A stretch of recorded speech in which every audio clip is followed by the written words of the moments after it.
So I want to ask you a question, and that question is this. What are you doing to tell your stories effectively on your social media? Because here's what I'm talking about. Say, for example, you went on a trip to New York City, like I did a year and a half ago.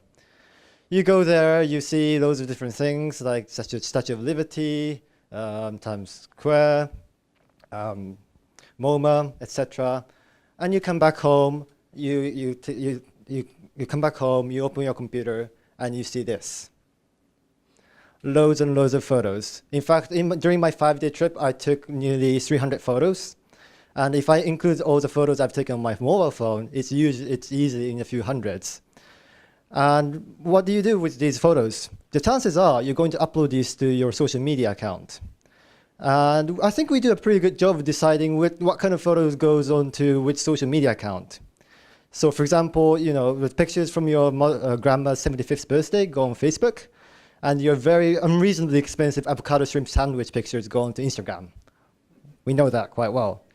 But once we decide on which social media to post those pictures, we sort of give up after that. And this is what we see way too often. So this is an actual example from my friend. I'm sorry. This person posted an album called Trip from the UK, and she added 129 photos. The first 5 thumbnails are all skies, blue skies in varying gradation. And at the right-hand side, at the bottom, you see plus 125. Now, the question for me is, are you going to click through all these 125 photos? Probably not, right? And actually, even worse example is this friend of mine. He went on a study abroad to Canada. He created this album titled Canada. 418 photos in this album. And the picture he chose for his album cover is a sad-looking cheeseburger. It's quite sad, actually. And this is a crisis, I think, because the advertisers on your social media are getting more and more cleverer and cleverer.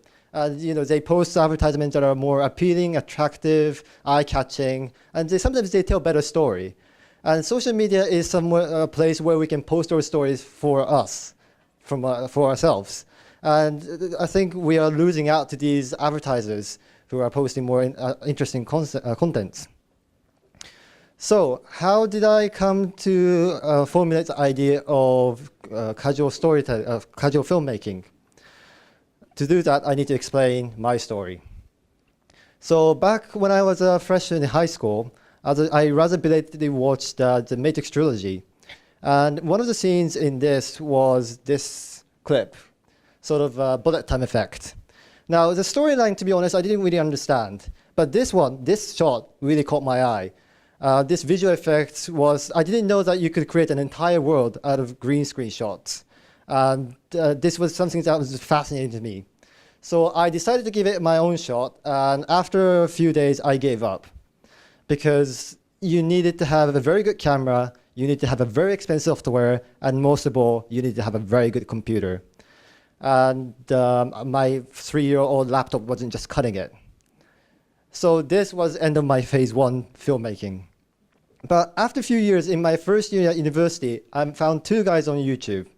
The first guy is named Chase Jarvis.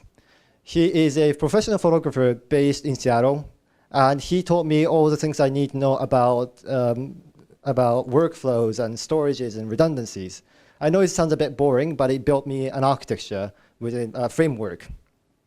And the second guy is Casey Neistat, who said, gear doesn't matter, story is all that matters, story is golden.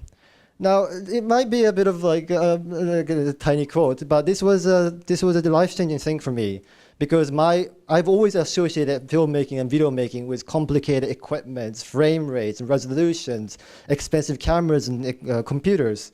So this was the fact that you don't need to invest so much on gear and you can just use whatever you have already was something new to me. And at that time, Apple was running this campaign shot on iPhone 6.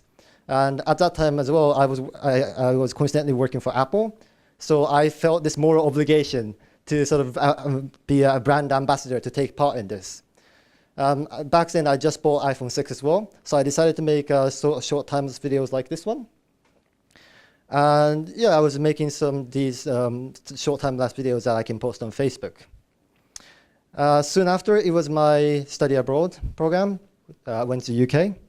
And so when it was decided that I'll be going there, I made it my mission that I'll make a video every single time I went on a trip. So I made quite a few, actually.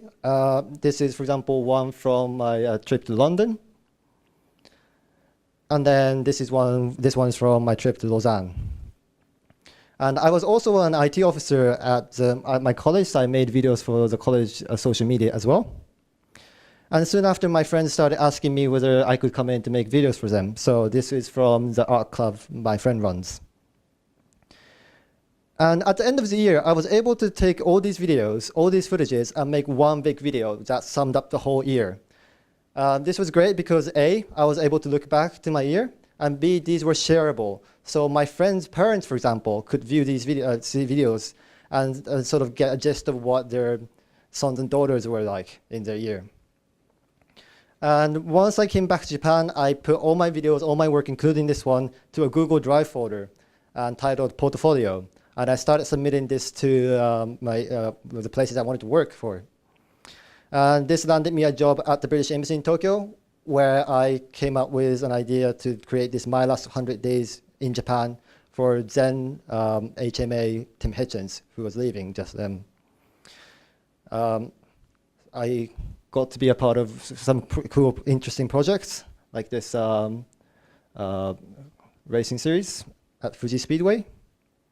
And my latest project was creating advertisement for a stationery company in Japan. So, storytelling. If you wanted to tell a story, one framework you could use is this 5W1H, sort of like a beginner English thing. So for example, if I were to take an example of my trip to Bern, what would be a trip, where it would be Bern, Switzerland, there would be a date with food, why did I go there, etc. And if I took all of this and create a post, this is what I get. I went to Bern in Switzerland from March 31st to April 3rd, blah, blah, blah, blah, blah. And I might just post a picture of it. And this is good enough. It follows every single criteria that I previously mentioned, but it feels a bit out of touch. It doesn't feel vivacious. It doesn't feel alive. Might I say, it's a bit dull and boring. And that's because I think this post is lacking experience. Because you can follow all the 5W1H criteria I just previously mentioned, but I bet you're going to have different experience than the experience that I had. Because there are so many variables, there are so many encounters that you weren't expecting, and these are bound to be different when you make the trip. Now, what do I mean by casual filmmaking? So for example, if I were to take the example of travel again, your objective is not to make a video, but instead to enjoy the trip as much as possible. So I often get asked, well, what's the difference? For me, for example, if I had to go somewhere to film a video or take a picture, that on its own is prioritizing video making, and therefore it's not casual filmmaking because you're prioritizing the filming itself. Casual filmmaking for me is all about documenting what I'm experiencing already. And it's not about going out there, spending so much money and time to go to this exotic location just so that you can film for 5 seconds. And in fact, the tools you have in your pocket, smartphones, they do a pretty good job. I have one right here. Actually, a lot of my videos were filmed on iPhones, and sometimes these are point-and-shoot cameras that you can easily get from your electronics store.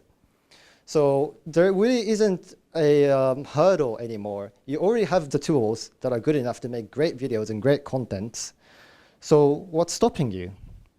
You can start creating today. So with that, I have a couple of tips and tricks that I came up with. First of all, take a moment. So when you decide to post the content on social media, before you hit that post button, just think about how you might be able to deliver the content more effectively. Is this going to be something that people are just going to scroll through, or is it going to be something that catches people's attention? Secondly, champion the experience. Again, experience is intrinsically unique. You should always champion it because nobody else is going to have that exact experience. And finally, use what you have. If you already have a smartphone, that's great. You can use that. And in fact, I would go as far as saying that it doesn't even have to be videos. If you are more talented in wording, writing, then you should use that skill too. Just so because my experience, my interest, passion was in the video making, I went on casual filmmaking. But if you're interested in writing, then you should go that way as well. Now, finally, I wanted to demonstrate what I mean by casual filmmaking. So on my way here this morning, I made a short video. I hope that shows up. Yep, there we go.